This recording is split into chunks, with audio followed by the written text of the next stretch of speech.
नमस्कार मंडळी, दिवाळी फराळातील सर्वांचा आवडता आणि अतिशय सुंदर रसरशीत असा हा पदार्थ आज आपण बनवणार आहोत, तो म्हणजे बालुशाही। चला तर मग रेसिपीला सुरुवात करूया। सगळ्यात अगोदर मी इथे मैदा घेतलेला आहे। तर मी एक घरातील ही वाटी घेतलेली आहे। तुमच्या घरातील तुम्ही कुठलंही प्रमाण घेऊ शकता, ग्लास, वाटी किंवा पातेलं वगैरे तुम्हाला ज्या प्रमाणामध्ये बनवायचे आहे त्या प्रमाणामध्ये तुम्ही घेऊ शकता, कमी जास्त। तर मी इथे 2.5 वाटी मैदा घेणार आहे। तर याच वाटीने मी आता 2 वाटी जास्त घट्ट दाबूनही नाही आणि जास्त हलकाही नाही असा अलगद हलका असा मैदा भरून घेतलेला आहे आणि 2.5 वाटी तो मैदा घेतलेला आहे। आणि मैदा चाळूनच घ्यायचा, कारण काय होतं मग त्यामध्ये काही गुठळ्या वगैरे असेल तर मग त्या या चाळणीने बारीक होऊन जातात आणि मैद्यामध्ये छान अशी हवा भरली जाते। त्यानंतर आता इथे मी जी वाटी घेतलेली आहे ना, त्याच वाटीने अर्धी वाटी तूप घालणार आहे। तर इथे लक्षात ठेवा, तुपाचं आपल्याला मोहन करायचं नाही आहे, म्हणजे तूप गरम वगैरे अजिबात करायचं नाही आहे, फक्त तसंच आपल्याला घ्यायचं आहे। त्यानंतर बेकिंग पावडर वापरते। बेकिंग सोडा आपल्याला वापरायचा नाही आहे। बेकिंग सोड्याची जी रेसिपी आहे ती वेगळी आहे। इथे आपल्याला आपण केकमध्ये जे वापरतो ना ते बेकिंग पावडर वापरायचं आहे। तर 1 चमचा मी इथे बेकिंग पावडर घेतलेला आहे। त्यानंतर चवीनुसार थोडंसं इथे मीठ घालायचं आहे। कुठल्याही गोडाच्या पदार्थामध्ये थोडंसं मीठ घातलं ना तर त्या पदार्थाची चव अजूनच छान लागते, म्हणून कुठल्याही गोडाच्या पदार्थामध्ये थोडंसं मीठ घालायला अजिबात विसरू नका। तर अर्धी वाटी तूप मी घेतलेलं आहे, तर ते या मैद्यामध्ये पूर्ण असं घालून घ्यायचं आहे। त्यानंतर तूप आपल्याला पूर्ण मैद्याला हाताने चोळून त्याला पूर्ण मैद्याला लागले गेलं पाहिजे, अशा पद्धतीने छान असं मिक्स करून घ्यायचं आहे। आणि पूर्ण तूप मिक्स करून घेतल्यानंतर आपल्याला याचा घट्ट असा गोळा तयार करून घ्यायचा आहे। तर आपल्याला हे जे कणिक आहे ना, हे पोळीच्या कणिकसारखं अजिबात भिजवायचं नाही, याला अलगद हाताने फक्त थोडंसं मिक्स करून घ्यायचं आहे। याला अजिबात बाइंडिंग आली नाही पाहिजे आणि आपला जो गोळा आहे तो मऊसुद्धा झाला नाही पाहिजे, कारण काय होतं मग आपली बालुशाही अजिबात पाक पित नाही आणि रसरशीत अशी बनत नाही, ती आतून खूप अशी घट्ट अशी बनते। त्यामुळे हलक्या हाताने अलगद फक्त याला आपल्याला मिक्स करायचं आहे। जसं आपण कापूस पिंजतो ना त्या पद्धतीने आपल्याला हे पीठ मळून घ्यायचं आहे। अजिबात आपल्याला त्याला मऊ करायचा प्रयत्न करायचा नाही आहे। तर अशा पद्धतीने 5 मिनिटांमध्ये आपला हा उंडा मळून तयार होतो। त्यानंतर त्याला थोडंसं मिक्स करून घेतल्यानंतर आपल्याला इथे 15 ते 20 मिनिट तसंच झाकून ठेवायचं आहे बाजूला। आणि अशा पद्धतीने त्याला कापूस पिंजल्यासारखं थोडंफार इकडे तिकडे करून घ्यायचं आहे। ओबडधोबडच आपलं हे पीठ भिजवलं गेलं पाहिजे। त्यानंतर मी झाकण ठेवून उंडा भिजण्यासाठी ठेवला, तोपर्यंत आपली पाकाची तयारी करून घेऊया। तर आता पाक करण्यासाठी मी इथे 2 वाटी साखर घेतली आहे। ज्या वाटीने मैदा घेतला ना त्याच वाटीने 2 वाटी साखर घ्यायची आहे आणि साखर बुडेल इतकंच पाणी त्यामध्ये घालायचं आहे। म्हणजे 1 वाटी आणि थोडंसं वर पाणी इथे माझं बसलं होतं, तुमचं जेवढं बसेल तेवढं तुम्ही घालू शकता। साखर अशा पद्धतीने पसरवून घ्यायची आहे, म्हणजे काय होतं की आपली साखर बुडाली आहे का नाही पाण्यात हे आपल्या लक्षात येतं। तर माझी साखर बुडाली नव्हती म्हणून मी अजून अर्धी वाटी पाणी घेतलं। तर अशा पद्धतीने मला इथे 1.5 वाटी पाणी लागलेलं आहे। त्यानंतर हा पाक आपल्याला गॅसवरती गरम करण्यासाठी ठेवायचा आहे। आणि हा पाक जो आहे हा आपल्याला अतिशय घट्टसुद्धा करायचा नाही आणि खूप पातळसुद्धा ठेवायचं नाही। गुलाबजामुनच्या पाकापेक्षा थोडासा घट्ट आणि लाडूच्या पाकापेक्षा थोडा कमी घट्ट, म्हणजे याची एक तार पण नाही बनली पाहिजे आणि पाक घट्टही झाला पाहिजे। तर इथे बघू शकताय तुम्ही गॅसवरती माझा पाक तयार झालेला आहे, म्हणजे याची एक तार देखील बनलेली नाही आहे आणि पाक घट्टसर देखील झालेला आहे। तर मी या स्टेजला गॅस ऑफ करते। त्यानंतर आता बालुशाही जी आहे ना ती आपल्याला तळायला घ्यायची आहे।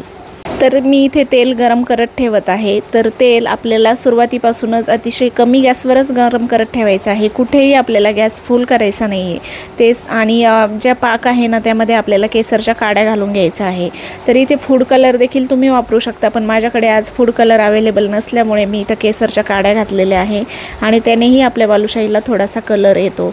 तर आपल्याला गॅस कमीवरच ठेवत तेल पूर्ण असं तापून घ्यायचं आहे। त्यानंतर जो भिजवलेला उंडा होता ना त्याला पुन्हा एकदा असं पिंजून घ्यायचं आहे, म्हणजे आपला उंडा जो आहे तो ओबडधोबड झाला पाहिजे आणि बालुशाही आपली अशी एकसारखी म्हणजे गोल न येता अशी ओबडधोबडच्या वेळेस होते ना त्यावेळेसच ती छान असा पाक पिते, नसता मग ती वरून ओली आणि आतून पूर्ण कोरडीच राहते। म्हणून आपल्याला अशा पद्धतीने उंड्याला करून घ्यायचं आहे। त्यानंतर आपल्याला छोटे छोट्या गोळे तयार करून बालुशाहीला हलकासा दाब देऊन बालुशाही अशा पद्धतीने तयार करून घ्यायच्या आहे आणि मध्ये थोडंसं छिद्र करायचं आहे। तर सगळ्या बालुशाही याच पद्धतीने एकसारख्या आकारामध्ये मी बनवून घेत आहे। त्यानंतर आपल्याला त्या तळून घ्यायच्या आहेत। तर एकसारख्या आकारामध्ये सगळ्या बालुशाही कशा करायच्या त्यासाठी तुम्ही त्याच्या लाट्या देखील बनवून ठेवू शकता, पण माझं प्रमाण थोडंसं असल्यामुळे मी थोड्या प्रमाणामध्ये एक करून बनवून घेत आहे।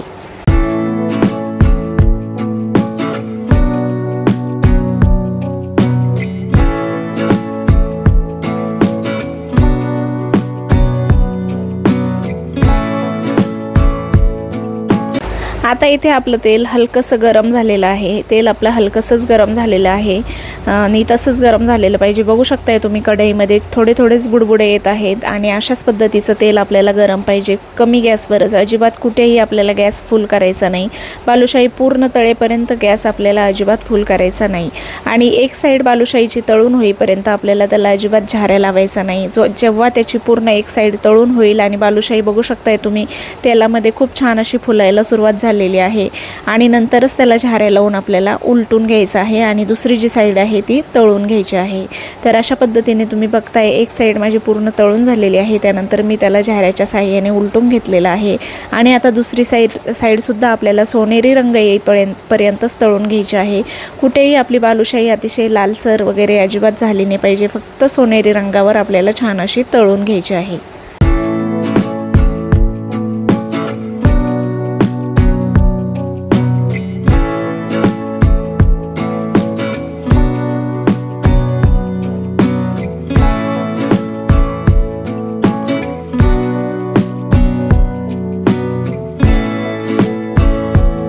आणि पाक मी इथे झाकून ठेवलेला होता, कारण आपली ज्यावेळेस आपण बालुशाही पाकामध्ये टाकतो त्यावेळेस आपला पाक कोमट पाहिजे आणि आपली जी बनवलेली बालुशाही आहे ना ती गरम पाहिजे। म्हणजे तेलातून काढल्याच बालुशाही आपल्याला पाकामध्ये घालून घ्यायची आहे।